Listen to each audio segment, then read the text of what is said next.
नमस्कार दोस्तों, स्वागत है आपका आपके अपने YouTube channel RBSC online classes में। अपन बात कर रहे थे महत्वपूर्ण प्रश्नों की एक शानदार सीरीज, जिसके अंदर अपने जो साइंस के चैप्टर हैं वो डिस्कस कर रहे थे। साइंस के जो महत्वपूर्ण चैप्टर हैं, केमिस्ट्री के हमने डिस्कस कर लिए थे। हम फिजिक्स के चैप्टरों के बारे में बात कर रहे थे, जिसमें हमने 2 चैप्टर फिजिक्स के भी कर लिए हैं। यानी प्रकाश से संबंधित जो पार्ट थे वो हमने महत्वपूर्ण प्रश्न और उनके आंसर हमने देख लिए थे।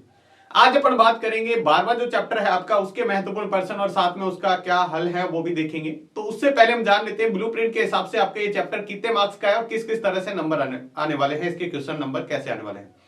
तो सबसे पहले तो ये 7 नंबर का चैप्टर है, तो बहुत बड़ा नंबर रखता है 7 नंबर आपका एक चैप्टर जो है 7 नंबर का। और बहुत ही आप देखेंगे तो आसान से प्रश्न इसमें बनने वाले हैं। और जो महत्वपूर्ण प्रश्न आपके बार बार एग्जाम में पूछे जाते हैं या इस बार एग्जाम में पूछे जाने के बहुत ज्यादा चांसेस हैं, उसको हम देखेंगे विद आंसर के साथ।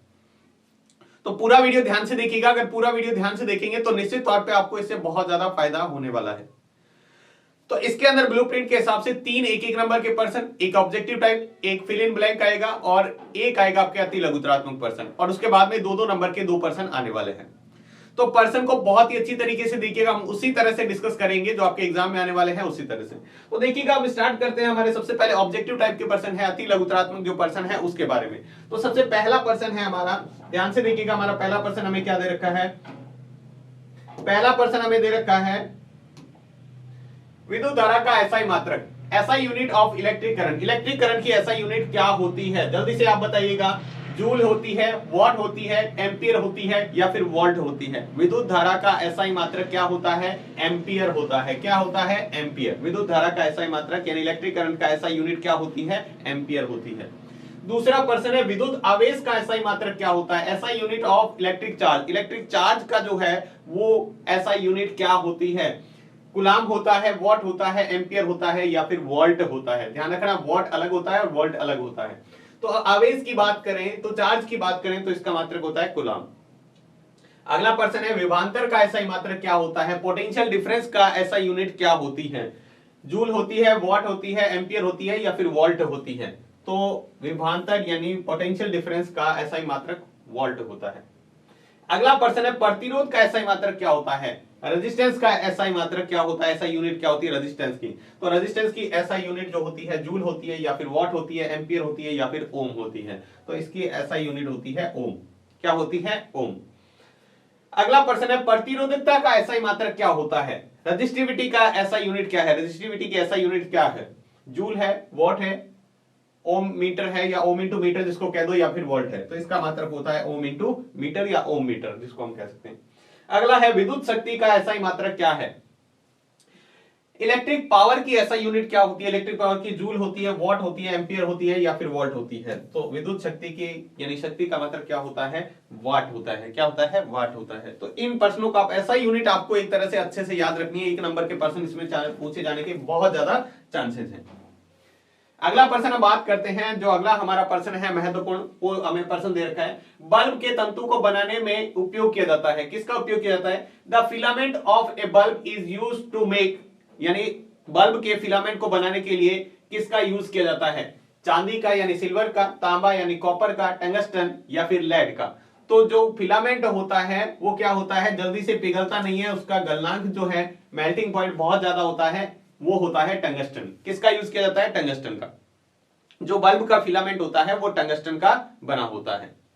नेक्स्ट हमारा प्रश्न है निम्न में से कौन सा पद विद्युत शक्ति को निरूपित नहीं करता है, which of the following terms does not represent electric power.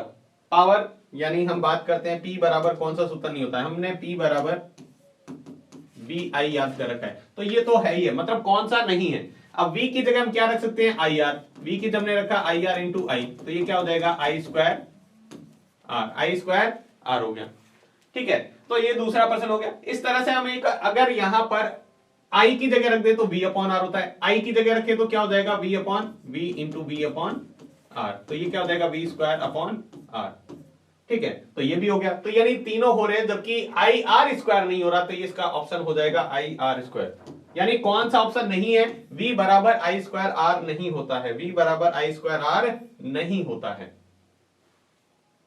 I R square नहीं होता, V बराबर I स्क्वायर R होता है, I R स्क्वायर नहीं होता है। उसके बाद है विभवांतर को मापने वाला यंत्र। The instrument which measure the potential difference is called. जो पोटेंशियल डिफरेंस को मेजर करता है उस इंस्ट्रूमेंट का नाम क्या है, उस यंत्र का नाम क्या है। एमीटर होता है, वोल्टमीटर होता है, या फिर गैल्वेनोमीटर होता है, या फिर धारा नियंत्रक यानी हम कह सकते हैं जिसको। तो इनमें से कौन सा होता है। तो विभवांतर को नापने के लिए नाम से ही पता चलता है, विभवांतर यानी वोल्टमीटर, यानी पोटेंशियल डिफरेंस कौन सा नापता है, वोल्टमीटर मापता है। अगला हमारा प्रश्न है विद्युत धारा को मापने वाला यंत्र कौन सा है। जो विद्युत धारा को मापता है, कितना जा रहा है उसको मापने के लिए हम जो घर में लगाते हैं वो क्या होता है, एमीटर होता है, वोल्टमीटर होता है, या फिर हम बात करें गैल्वेनोमीटर होता है, या धारा नियंत्रक होता है। ठीक है, तो इसके अंदर हम बात करें तो यहां पर जो होता है वो कौन सा है, जो विद्युत धारा को नापता है, एमीटर। कौन सा होता है, एमीटर जो होता है वो विद्युत धारा को मापने का काम करता है। वह इंस्ट्रूमेंट जो इलेक्ट्रिक करंट को मेजर करता है उसको हम क्या कहते हैं, एमीटर कहते हैं। तो ये हमारे थे महत्वपूर्ण ऑब्जेक्टिव टाइप के प्रश्न। अब हम देखते हैं जो आपके फिल इन ब्लैंक में भी वो उसी के टाइप से आपके आ जाएंगे, और हम यहां से पता करें यहां पर कि इसके बाद में ऑब्जेक्टिव टाइप एक एक नंबर के जो प्रश्न है उसको हम बात करें। तो यहां पर हमारा पहला प्रश्न है वो हमें दे रखा है, इसका हम आंसर देखते हैं। पहला प्रश्न हमें दे रखा है विद्युत ऊर्जा का व्यवसायिक मात्रक क्या है। तो विद्युत ऊर्जा का व्यवसायिक मात्रक जो होता है, विद्युत ऊर्जा का व्यवसायिक मात्रक क्या होता है, किलोवाट घंटा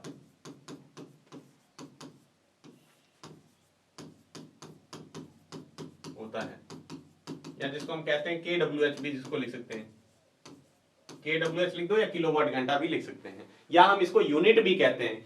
किलोवाट घंटा को हम क्या कहते हैं, इसको हम आम भाषा में यूनिट भी कहते हैं। कहते हैं ना 1 यूनिट 2 यूनिट हमारा जाता है, यूनिट भी कहते हैं। ठीक है, तो ये हमारा विद्युत ऊर्जा का व्यवसायिक मात्रक, यानी हमारे घर में व्यवसायिक मतलब जो हमारा बिल बन के तैयार होता है व्यवसाय के लिए जो किया जाता है वो KWH में होता है, किलोवाट घंटा या फिर यूनिट के अंदर होता है। अगला हमारा है विद्युत सेल का प्रतीक चिन्ह बनाइए। विद्युत सेल क्या होता है उसका प्रतीक चिन्ह बनाना है। तो विद्युत सेल कैसे होता है, इस तरह से एक लाइन बड़ी होती है, एक छोटी, बड़ी वाली लाइन प्लस होती है, छोटी वाली माइनस होती है। ये विद्युत सेल का क्या है, सिंबल है, यानी draw a symbol of electric cell. Electric cell का सिंबल क्या होता है, इस तरह से होता है। नेक्स्ट पर्सन है विद्युत शक्ति की परिभाषा। विद्युत शक्ति, डेफिनेशन ऑफ इलेक्ट्रिक पावर, यानी हम देखते हैं सबसे पहले शक्ति किसे कहते हैं। शक्ति यानी पावर, कार्य करने की दर, रेट ऑफ वर्क। जो रेट ऑफ वर्क है, ठीक है, रेट ऑफ डूइंग वर्क, वो जो होती है वो क्या होती है, विद्युत शक्ति होती है। कार्य करने की दर को शक्ति कहते हैं। अब यहां पर विद्युत शक्ति यानी विद्युत द्वारा कार्य करने की दर को क्या कहते हैं, विद्युत शक्ति कहेंगे। सिंपल सी बात है, विद्युत द्वारा कार्य करने की दर को विद्युत शक्ति कहेंगे। यानी किसी विद्युत परिपथ में विद्युत धारा के प्रवाह होने से होने वाले कार्य की दर को, अगर हम किसी भी इक्विपमेंट में, किसी भी यंत्र के अंदर या किसी भी परिपथ के अंदर हम सर्किट के अंदर इलेक्ट्रिक करंट फ्लो कर रहे हैं, विद्युत धारा प्रवाहित कर रहे हैं, तो उससे कितना कार्य हो रहा है, यानी बल्ब जला रहा है या जो भी हम मशीन उससे चला रहे हैं वो किस तरह से चला रहे हैं, कितनी देर चला रहे हैं, ठीक है, यानी 1 मिनट 1 सेकंड में वो कितना कार्य कर रही है, उसी को ही हम क्या कहते हैं, विद्युत शक्ति कहते हैं। इसका मात्रक बात करें, इसकी यूनिट क्या होती है, मात्रक जो होता है इसका क्या होता है, वाट होता है। ठीक है, और इसका सूत्र क्या होता है, P बराबर W/T। विद्युत शक्ति, सॉरी, विद्युत शक्ति का, ठीक है, W/T।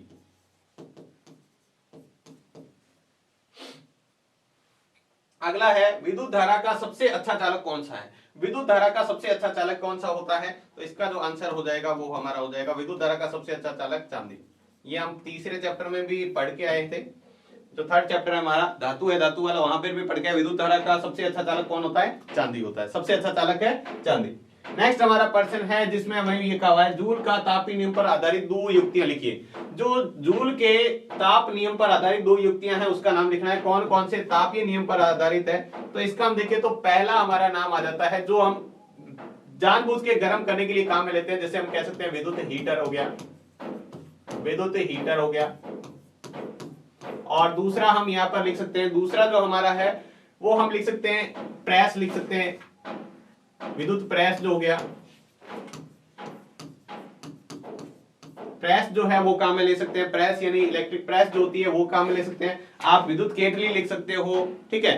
इस तरह के जो हम घर में काम गर्म करने के लिए जो काम में लेते हैं वो सारे इसके अंदर आ जाते हैं, ठीक है। अगला प्रश्न है किसी चालक तार का प्रतिरोध किन किन बातों पर निर्भर करता है। चालक तार का प्रतिरोध जो है वो किन किन बातों पर निर्भर करता है, तो पहला है जिसका पॉइंट आपको लिखना है, चालक तार का प्रतिरोध निम्न बातों पर निर्भर करता है। On the on what the factor does the resistance of a conductor wire depend, register जो कंडक्टर वायर है उसका रेजिस्टेंस किस पर डिपेंड करता है? तो पहला है चालक की लंबाई पर, चालक की लंबाई पर, और दूसरा हम पॉइंट यहां पर लिख सकते हैं वो है अनुप्रस्थ काट के क्षेत्रफल, चालक के अनुप्रस्थ काट के क्षेत्रफल पर।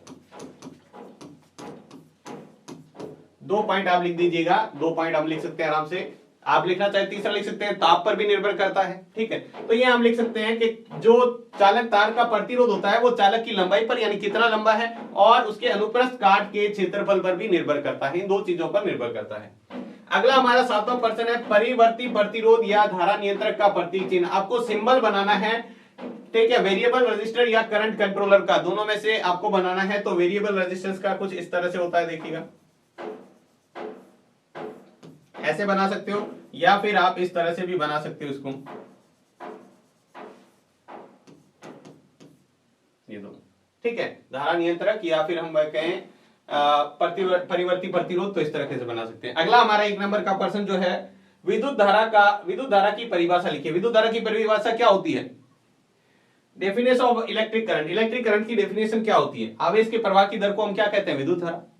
आवेश के प्रवाह की दर को विद्युत धारा कहते हैं। विद्युत धारा आई बराबर क्या होता है? V बट्टे आर। आई बराबर क्या होता है? V बट्टे आर, ये इसका सूत्र है। यानी आई बराबर विद्युत धारा, V मतलब होता है विभवांतर, R मतलब होता है प्रतिरोध। V बराबर आई आर, ये इसका सूत्र भी लिख सकते हैं। आवेश के प्रवाह की दर को विद्युत धारा कहते हैं। इसके बाद नेक्स्ट हमारे जो लघुतरात्मक प्रश्न, आपके दो नंबर के महत्वपूर्ण प्रश्न है, ज्यादा चांसेस है इसमें न्यूमेरिकल आने के, यानी अंकित प्रश्न आपके पूछे जाने के बहुत ज्यादा चांसेस है। तो देखिएगा इस प्रश्न को आपको कैसे करना है वो देखते हैं। तो देखिएगा यहाँ पर हमें जो पहला प्रश्न दिया हुआ है उसके अंदर हमें ये दे रखा है, यदि 2 ओम 3 ओम और 6 ओम के 3 प्रतिरोध पार्श्व क्रम यानी समांतर क्रम में संयोजित है तो संयोजन के तुल्य प्रतिरोध की गणना कीजिए। आपको दिया if there are 3 resistance of 2 ohm 3 ohm and 6 ohm are connected with in parallel, यानी 3 रेजिस्टेंस है, ठीक है, रेजिस्टेंस हैं जो पैरेलल में कनेक्टेड हैं। आपको क्या करना है? Calculate the equivalent resistance of the combination. इस कॉम्बिनेशन का इक्विवेलेंट रेजिस्टेंस आपको फाइंड करना है, यानी टोटल रेजिस्टेंस। तो सबसे पहले हम लिख लेते हैं, हमें जो R1 है पहला वो है 2 ओम, ठीक है, R2 जो है 3 ओम हो गया और R3 जो हो गया वो क्या हो गया? 6 ओम। अब क्या है? ये समांतर क्रम में है। कौन से? पार्श्व क्रम कह दो या समांतर क्रम।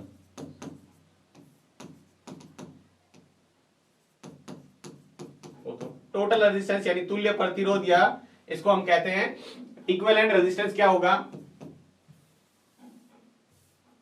पहले के अंदर 1/R equals to 1/R1 plus 1/R2 plus 1/R3। बस वैल्यू पुट कर दो यहाँ पे 1/2 प्लस 1/3 प्लस 1/6। आप इसका एलसीएम लेके लघुत्तम लेके इसको हल करना है। इसका लघुत्तम कितना आ जाएगा? 6। 1 इंटू यह आ जाएगा 3, ठीक है, यह आ जाएगा 1 इंटू 2 और यहाँ पर आ जाएगा 1 इंटू 1। इसको सॉल्व कर लो, आपका आंसर आ जाएगा। 1 को 3 से गुणा करेंगे, 3 प्लस 2 प्लस 1 बट्टे 6, तो ये 3 2 5 6 बट्टे 6, ये आ गया 1 बट्टे आर। तो 1 बट्टे आर बराबर कितना आ गया? 6 बट्टे 6 का मतलब 1। तो आर बराबर क्या आ जाएगा? 1 बट्टे 1 लिखो, ये 1 लिखो, आर बराबर क्या आ जाएगा? 1 ओम।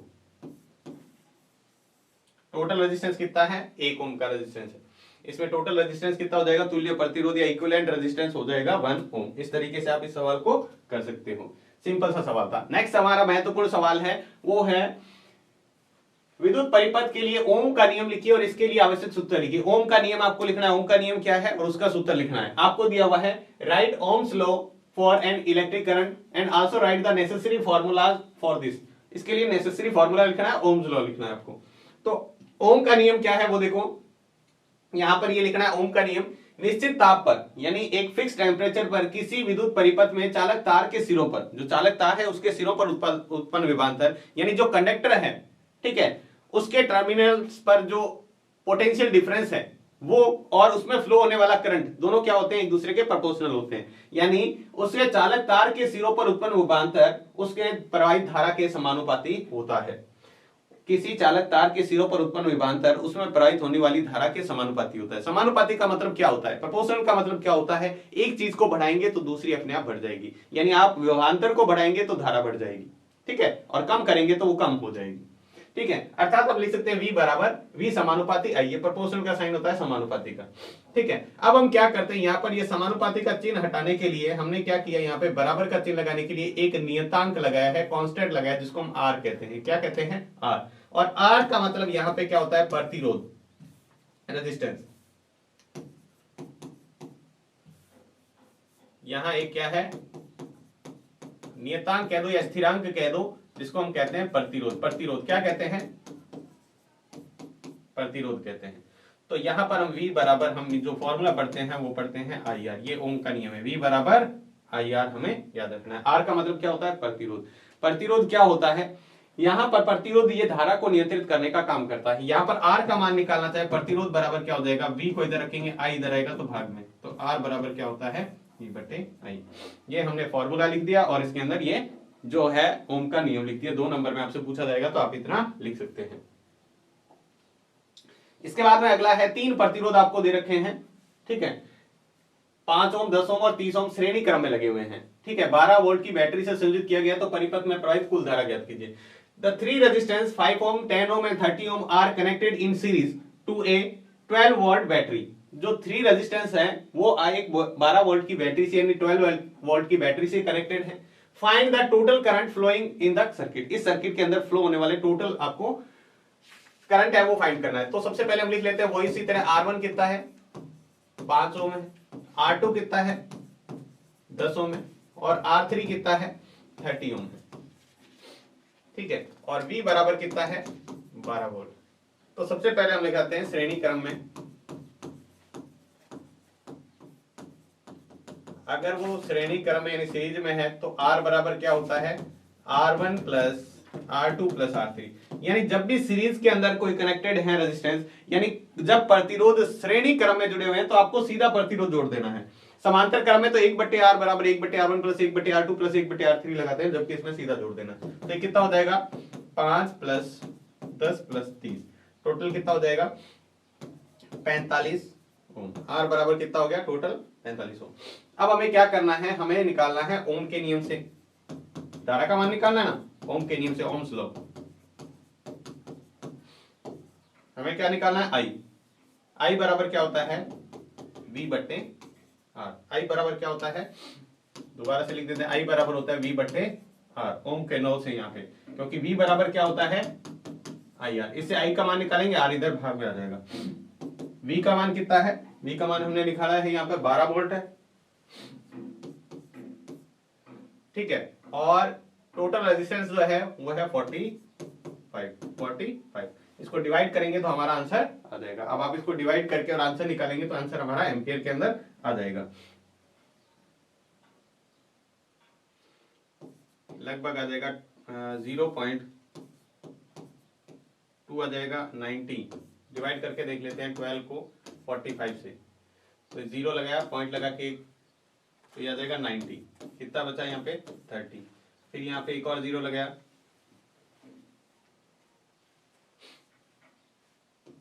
पहले 2 टाइम, फिर लगभग 2.7 के आसपास आएगा।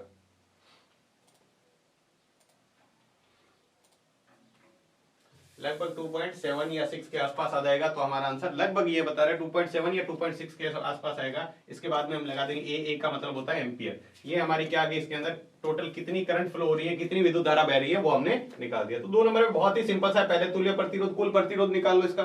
ठीक है, श्रेणी क्रम है, फिर उसके बाद ओम का नियम लगा के इसको निकाल सकते हैं। अगला हमारा प्रश्न है इसी तरह का, 400 वॉट का एक विद्युत फ्रीज 8 घंटे प्रतिदिन चलाया जाता है। 3 रुपए प्रति किलोवाट घंटा की दर से इसे 30 दिन तक चलाने के लिए ऊर्जा का मूल्य क्या होगा? आपको दिया a electric refrigerator of 400 watt is operated for 8 hour per day. 8 hour per day उसको ऑपरेट किया जाता है। What will the cost of energy is run for the 30 days at the rate of 3 rupees per kilowatt hour? तो आपको ये बताना है, देखो एक फ्रीज है 400 वॉट का, ठीक है, एक दिन में 8 घंटे चलता है। ठीक है, यानी एक दिन में 8 घंटे चलता है और 30 दिन तक चलाना है। ठीक है, तो कितना खर्च आएगा? अगर 1 यूनिट का खर्च है 3 रुपए, तो देखिएगा हम इसको कैसे करते हैं। तो सबसे पहले हमें जो दे रखा है वो लिख लेते हैं। P बराबर यानी पावर दे रखी है, पावर कितनी है? 400 वॉट। ठीक है, उसके बाद में जो समय दे रखा है, टाइम दे रखा है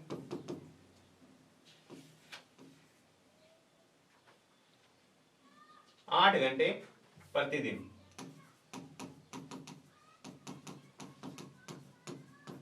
और कुल 30 दिन।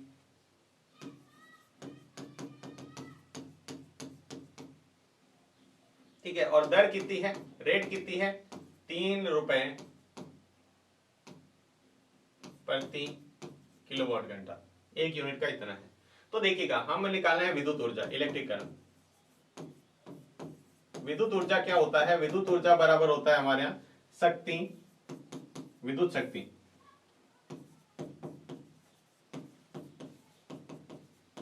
विद्युत शक्ति इंटू समय। समय किस में होना चाहिए, घंटों में होना चाहिए। तो देखिए विद्युत शक्ति कितनी है, 400 वॉट। अब वॉट को किलोवाट में होना चाहिए, किलोवाट में ना आंसर, तो किलोवाट के लिए हम 1000 का भाग करेंगे, क्योंकि 1 किलो WH के अंदर, किलोवाट के अंदर होते हैं 1000 वॉट। ठीक है, 1000 वॉट होते हैं। तो हमारे क्या आ जाएंगे, ये आ गया इसके अंदर पावर। और समय कितना है, 8 घंटे एक दिन में चलता है, एक दिन 8 घंटे। और टोटल कितने दिन चल रहा है, 30 दिन चल रहा है। कितने दिन, 30 दिन। तो इसको सॉल्व करके हम पहले इसकी पावर निकालेंगे, विद्युत ऊर्जा कितनी हमें जो इलेक्ट्रिक एनर्जी है वो खर्च हुई है। तो देखिएगा, इसको सॉल्व करें तो 1 0 से 1 0 कट हो जाएगा। ठीक है, ये 2 0 से ये 2 0 कट हो गए, नीचे वाला कट हो गया, ऊपर वाले को मल्टीप्लाई करा लो, सीधा हमारा आंसर आ जाएगा।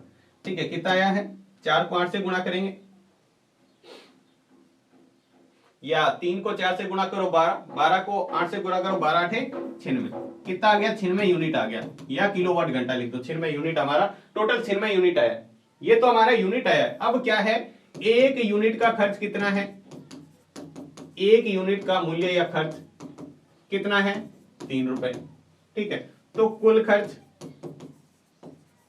कितना है, 96 है टोटल यूनिट, और 3 रुपए के हिसाब से कितना बनेगा, 6 या 18, 27 और 1 28, 288 रुपए हो जाएगा। टोटल खर्च कितना आ जाएगा एक महीने का। अगर एक फ्रिज 400 वॉट का फ्रिज अपन एक महीने तक 8 घंटे प्रतिदिन के हिसाब से चलाते हैं तो 288 रुपए आपका बिल आ जाएगा। तो इस तरह के सवाल भी आपको अच्छे से करने हैं, ये भी सवाल आपसे एग्जाम में पूछे जाते हैं, आपको अच्छे से तैयार करना है इस तरह से। तो हमारे यही है, ये शक्ति होनी चाहिए, किसके अंदर होनी चाहिए, ये आपको ध्यान रखना है। मैं थोड़ा सा यहाँ पर लिख देता हूं, ये होनी चाहिए किलोवाट घंटा के अंदर,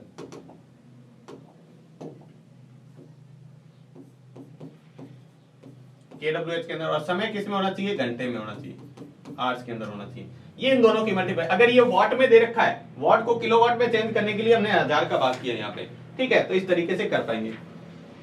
नेक्स्ट सवाल देखते हैं इसका। आपको दिया 1 कूलम आवेश में इलेक्ट्रॉनों की संख्या की गणना कीजिए। 1 कूलम आवेश में कितने इलेक्ट्रॉन होते हैं बताना है। बहुत ही सिंपल सा सवाल है, देखिएगा। 1 कूलम आवेश है। अब Q बराबर क्या होता है, Q बराबर होता है Ne। N का मतलब नंबर ऑफ इलेक्ट्रॉन, इलेक्ट्रॉनों की संख्या। Count the number of electrons in coulomb 1 coulomb charge. ठीक है, अब यहां से हमें क्या दे रखा है, Q का मान हमें दे रखा है। चलो पहले जो चीज दे रखी है, आवेश दे रखा है 1 कूलम। ठीक है, और इलेक्ट्रॉनों की संख्या आपको ज्ञात करनी है। अब आपको पता है E बराबर क्या होता है, यानी 1 इलेक्ट्रॉन पर आवेश कितना होता है, चार्ज कितना होता है, तो 1.6 इंटू 10⁻⁻⁹ कूलम। एक इलेक्ट्रॉन के ऊपर जो चार्ज होता है वो 1.6 इंटू 10⁻⁻19 कूलम होता है 1 इलेक्ट्रॉन पर। अब कितने इलेक्ट्रॉन लेने हैं हमें, कैसे हो जाए, तो हमारे पास सूत्र जो होता है Q बराबर होता है Ne। N का मतलब कितने इलेक्ट्रॉन ले, 1 कूलम के बराबर हो जाए, 1 इलेक्ट्रॉन पर आवेश इतना है। ठीक है, मान रखते हैं यहाँ पे। ठीक है, अब हमें क्या निकालना है, हमें N निकालना है, इलेक्ट्रॉनों की संख्या। तो E को इधर लो, Q का मान कितना है, 1, सवाल में दिया हुआ ना 1 कूलम लेना है, और इसका मान है 1.6 इंटू 10⁻⁻19। ठीक है, इसके अंदर बात करेंगे यहाँ पे। तो मैंने क्या किया, यहाँ पे मैंने 10 यानी 1 में 1.6 का भाग कर दिया। ठीक है, तो हमारी जो पावर आ जाएगी ये लगभग आ जाएगी 6.25 इंटू 10 की पावर कितना हो जाएगा, 18 इलेक्ट्रॉन। ये इतने इलेक्ट्रॉन होंगे यहाँ पे, इतने इलेक्ट्रॉन 1 कूलम आवेश के लिए इतने इलेक्ट्रॉन का क्या होगा, हमें लेने पड़ेंगे। यानी इलेक्ट्रॉनों की संख्या 1 कूलम आवेश के लिए इतने इलेक्ट्रॉन होंगे तो उससे 1 कूलम आवेश बनेगा। तो ये हमें ध्यान रखना है। देखो सिंपल सा सवाल है, ये हमारा फॉर्मूला है, सूत्र याद रखना है। Q बराबर क्या होता है, Ne। Q का मतलब होता है आवेश कितने कूलम का, N का मतलब कितने इलेक्ट्रॉनों की संख्या, और E का मतलब 1 इलेक्ट्रॉन पर कितना आवेश होता है। तो हमें 1 इलेक्ट्रॉन का आवेश ऐसे कितने इलेक्ट्रॉन ले ताकि उससे आवेश सबके मिलाकर 1 कूलम हो जाए। तो हमने यहाँ पर फॉर्मूला लिया, यहाँ पे हमने सॉल्व किया। तो देखो 10 की पावर 19 ऊपर लेके गए। देखो मैंने यहाँ पर सॉल्व कैसे किया इसको, ये देखते हैं। तो यहाँ 10 की पावर 1, ठीक है, 1 इंटू 10 की पावर मैंने रखा, पावर को ऊपर ले जाते हैं तो कितना आ जाएगा, पावर नीचे वाली पावर को ऊपर ले जाते हैं तो प्लस में हो जाती है, यानी माइनस में तो ऊपर जाएगी तो प्लस में हो जाएगी। अब यहां से मैंने एक 10 को निकाल लिया यहाँ से, तो कितना हो गया 10 इंटू 10 की पावर, अब 18 बचा है। कितना बचा है 18 बटे 1.6, ये 10 की पावर 18 है। अब मैंने 10 में 1.6 का भाग दिया, हमारा आ जाएगा 6.25 और इधर 10 की पावर 18 इधर पड़ा है। तो इस तरीके से हम कर सकते हैं। एक और हम सवाल देखते हैं, महत्वपूर्ण सवाल जो है हमारा वो दिया है, किसी विद्युत बल्ब के तंतु में से 0.5 एम्पीयर विद्युत धारा 10 मिनट तक प्रवाहित होती है। ठीक है, तो आपको बताना है विद्युत प्रवाह में आवेश का परिमाण क्या है। आपको दिया है electric current is 0.5 ampere flow through a filament of electric bulb for 10 minutes, find the magnitude of the electric charge flowing in the electric current electric circuit. तो देखो आपको क्या दे रखा है, सबसे पहले आपको दे रखा है विद्युत धारा का मान, यानी हम इस सवाल को करें तो बहुत ही सिंपल सा सवाल है, जो चीजें हमें दे रखी है वो पहले लिख लो। आई का मान हमें कितना दे रखा है 0.5 एम्पीयर। ठीक है, उसके बाद टाइम दे रखा है 10 मिनट। अब मिनट में नहीं लेते हैं हम, सिर्फ एक विद्युत ऊर्जा निकालने के लिए घंटे में लेते हैं, बाकी हमारा समय जो चलता है वो किस में चलता है सेकंड में। तो ये सेकंड में कितना हो जाएगा 600 सेकंड हो गया। कितना हो गया 600 सेकंड। अब हमें क्या निकालना है, आपको निकालना है यहां पर आवेश, यानी आपको निकालना है यहां पे चार्ज की वैल्यू कितनी है। तो हमें पता है, हम पढ़ते हैं आई बराबर क्या होता है Q बटे टी, लेकिन हमें Q का मान निकालना है तो Q बराबर क्या हो जाएगा I इंटू टी। आई इधर भाग में इधर जाएगा तो मल्टीप्लाई में, इसका मल्टीप्लाई करा दो मेरा आंसर आ जाएगा। तो Q बराबर क्या आ जाएगा, आई का मान कितना है 0.5 और इंटू टी का मान कितना है, टी का मान है 600। इसका पॉइंट हटाएंगे तो बट्टे में 10 लगा दिए, इससे कटेगा 2 बार और ये से कटेगा 300 बार, तो कितना आ जाएगा 300 कूलाम। सी लिखो या पूरा कूलाम लिख सकते हैं या सी भी लिख सकते हैं। ठीक है, क्यू का मान कितना आ गया 300 कूलाम। तो इस तरीके से आप सवाल बहुत ही सिंपल सा है। आई का मान आपको दे रखा है, समय आपको दे रखा है, बस समय आपको सेकंड में चेंज करना है, बस इतना सा ध्यान रखना है, समय को हम पहले सेकंड में चेंज करेंगे। ठीक है, और फिर क्या करेंगे, यहां पर हमारे पास उत्तर जो है आई बराबर क्यू बटे टी होता है। ठीक है, आवेश के प्रवाह की दर को विद्युत धारा कहते हैं, उससे हमने निकाला विद्युत धारा बराबर क्या होता है आवेश बटा समय। लेकिन हमें तो आवेश निकालना है, तो टी इधर भाग में इधर जाएगा तो गुणा में, इससे क्यू का मान हमारे पास आ जाएगा। एक और सवाल देख लेते हैं, अंतिम सवाल है इस चैप्टर का, महत्वपूर्ण सवाल है। आप इन सवालों को अच्छी तरह तैयार कीजिएगा, सवाल में ज्यादा आने के चांसेस इस चैप्टर में से सवाल के ही हैं, एक एक नंबर में नहीं, इसमें ज्यादा आने के चांसेस है। ये भी छोटा सा सवाल है, कोई विद्युत बल्ब 220 वॉट के जनित्र से संयोजित है। ठीक है, यदि बल्ब में 0.5 एम्पीयर या 0.50 एम्पीयर की धारा प्रवाहित हो रही है तो बल्ब की शक्ति क्या है, शक्ति आपको पावर बतानी है बल्ब की। Electric bulb is connected to a 220 watt generators, मतलब बैटरी से कनेक्ट है यहाँ पे। If 0.50 ampere current flow through a bulb, what is the power of the bulb, bulb की पावर बतानी है। तो उसी तरह का सवाल है, देखिएगा ध्यान से। सबसे पहले हमें क्या दे रखा है, V की वैल्यू दे रखी है, पोटेंशियल डिफरेंस यानी विभवांतर 220 वॉट दे रखा है। ठीक है, और I का मान आपको दे रखा है कितना है 0.50 एम्पीयर या 0.5 एम्पीयर। अब हमें P बराबर विद्युत शक्ति, इलेक्ट्रिक पावर, विद्युत शक्ति का सूत्र क्या होता है हमें पता है, P बराबर क्या होता है VI, हम पढ़ के आए थे P बराबर VI होता है विद्युत शक्ति का, ये सूत्र है, अच्छे से ध्यान में रखिएगा। ठीक है, तो मान निकालो P बराबर कितना आ जाएगा, V का मान कितना है 220, I का मान कितना है 0.50 लिख दो या 5 लिख दो, इसका पॉइंट हटाएंगे तो बट्टे में कितना आ जाएगा 100। अब जो संख्या कट रही है उसको काट दो, आंसर आ जाएगा हमारा 1 0 से 1 0, ये 1 0 से 1 0। अब 22 को 5 से गुणा करो, 22 पंजे कितना होता है 110, हमारा आंसर आ जाएगा सीधा 110 वॉट।